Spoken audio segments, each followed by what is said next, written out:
The 42nd chapter of the book of Isaiah in the Bible clearly foretells the coming of an Arabian prophet, specifically Prophet Muhammad, peace and blessings be upon him. Isaiah describes itself as a prophecy about the future. God states that, "The former things have taken place, and new things I declare." God starts the chapter by drawing our attention to a very special person that he will send. He describes this person as my servant, whom I uphold, my chosen one in whom I delight. At least 3 of the names of the Prophet Muhammad are mentioned: servant, chosen one, and in whom I delight. Isaiah is originally written in Hebrew. Arabic and Hebrew share a lot of common words because they are both Semitic languages. Isaiah uses the Hebrew word ebed for servant. The Arabic word for servant is abd. Prophet Muhammad is known as God's servant. In Arabic, Abdullah. Chosen one is Mustafa in Arabic. This is another of the names of the Prophet Muhammad. The one in whom God delights in shows that this person is beloved to God. Habibullah in Arabic, which means beloved of God, also happens to be one of the Prophet Muhammad's names. In Isaiah, God also reveals the location of this special person. He states, "Let the wilderness and its towns raise their voices. Let the settlements where Kedar lives rejoice."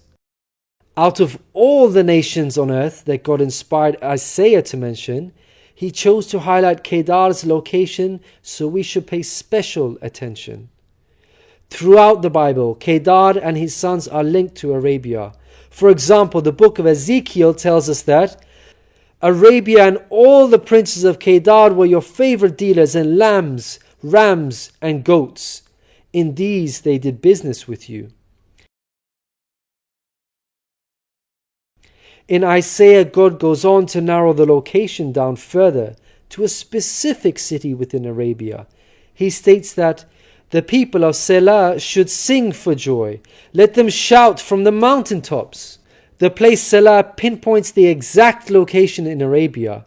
The place being spoken of is the city of Medina in Saudi Arabia, because Selah is the name of a famous mountain in Medina.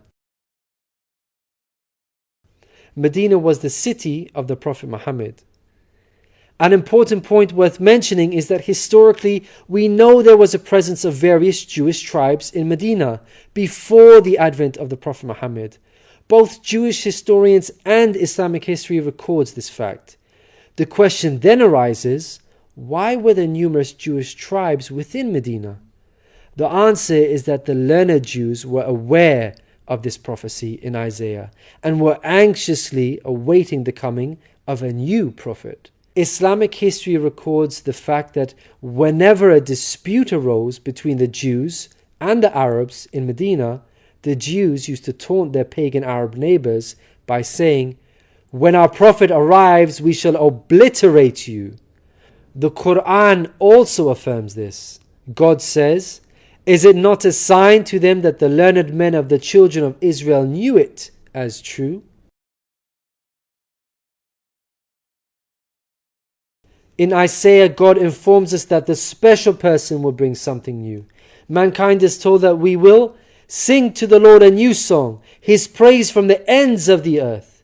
The statement "a new song" means a new law, a new way of worship. This is exactly what Islam represents. The emphasis on the new song here is singing the praise of God all over the earth. The Quran opens with the statement, "Praise be to God, Lord of the worlds," and is recited by Muslims all over the world during prayers every day. The new song cannot refer to Jesus because he did not bring about anything new. Rather, he confirmed the law of Moses that was already there. In the Gospel of Matthew, Jesus said, "Think not I am come to destroy the law or the prophets. I am not come to destroy, but fulfill." Jesus obeyed and followed the law of Moses throughout his life. Jesus didn't sing a new song. He sang the same song of Moses, the Torah. Moreover, the disciples of Jesus also followed the law of Moses, even after Jesus departed. In the book of Acts, we are told that the disciples looked to the Torah for guidance. For the law of Moses has been preached in every city from the earliest times. In Isaiah, God emphasizes the universal mission of the coming person by mentioning that he will be made a covenant for the people and a light for the Gentiles. Gentiles means non-Jews. The Qur'an confirms the Prophet Muhammad, peace be upon him, was sent to the whole of mankind, Jews and Gentiles alike. In the Qur'an, God tells us, "We have sent you, O Prophet, as a bearer of glad tidings and a warner for the whole of mankind, but most people have no knowledge." The verse in Isaiah cannot apply to Jesus, because in the Gospel of Matthew, Jesus said, "I was sent only to the lost sheep of Israel." In Isaiah, God further states that he will lead the blind by ways they have not known. Along unfamiliar paths I will guide them. The pagan Arabs at the time of the Prophet Muhammad fit this description perfectly, because they had not been sent a messenger prior to Muhammad. The Quran bears witness to this. God states that Muhammad was sent to warn a people to whom no warner has come before. The verse in Isaiah cannot apply to Jesus, because his people, the Israelites, had already received a multitude of prophets from God. In Isaiah, God emphasizes that this special person will be sent to those who trust in idols, who say to images, "You are our gods." The whole of Arabia at the start of Muhammad's prophethood consisted of idol worshippers. Again, this cannot be a reference to Jesus, because his people, the Israelites, were monotheists and not idol worshippers. Moreover, Jesus explicitly told his disciples to stay away from the idol-worshipping Gentiles, the exact opposite of what God prophesied in Isaiah. The Gospel of Matthew tells us that these 12 Jesus sent out with the following instructions: "Do not go among the Gentiles." In Isaiah, God states that this special person will be a warrior and will go forth as a mighty man. He shall stir up jealousy like a man of war. He shall cry, yea, roar. He shall prevail against his enemies. Throughout history, God has dealt sternly with those who are sent guidance and persist in disbelief. Prophet Muhammad, peace be upon him, had to engage in many battles with the idol-worshipping enemies of God and ultimately prevailed against them. By comparison, Jesus did not triumph over his enemies. According to Christians, he was crucified by them. Moreover, Jesus wasn't interested in fighting. He was not a man of war. He was a pacifist, according to the Bible. He said such things as, "For all who draw the sword will die by the sword," and "My kingdom is not of this world. If my kingdom were of this world, then would my servants fight."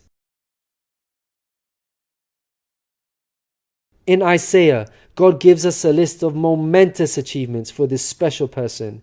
Chief of these is that the idol worshippers will be turned back in utter shame. Not only did the Prophet Muhammad conquer Mecca, the pagan capital of Arabia, but by the end of his life, in just 23 short years of prophethood, Arabia had shunned idol worship and now worshipped the one true God of Abraham. This cannot apply to Jesus, as it was Christians themselves who were humiliated and greatly ashamed for hundreds of years after Jesus. They were persecuted at the hands of the Roman Empire, who were idol worshippers. They executed some of the apostles of Jesus, such as Peter and Paul. Christians were tortured and even fed to the lions. Finally, Isaiah closes with an admonishment from God. "Hear, you deaf. Look, you blind, and see. You have seen many things, but you pay no attention. Your ears are open, but you do not listen. Which of you will listen to this or pay close attention in time to come?" It seems clear that the deaf and blind God is talking about in this verse are those who reject Prophet Muhammad, peace be upon him. Who among you will heed God by acknowledging him? Who will listen and pay close attention in time to come? الذين يتبعون الرسول النبي الأمي الذي يجدونه مكتوبا عندهم في التوراة والإنجيل يأمرهم بالمعروف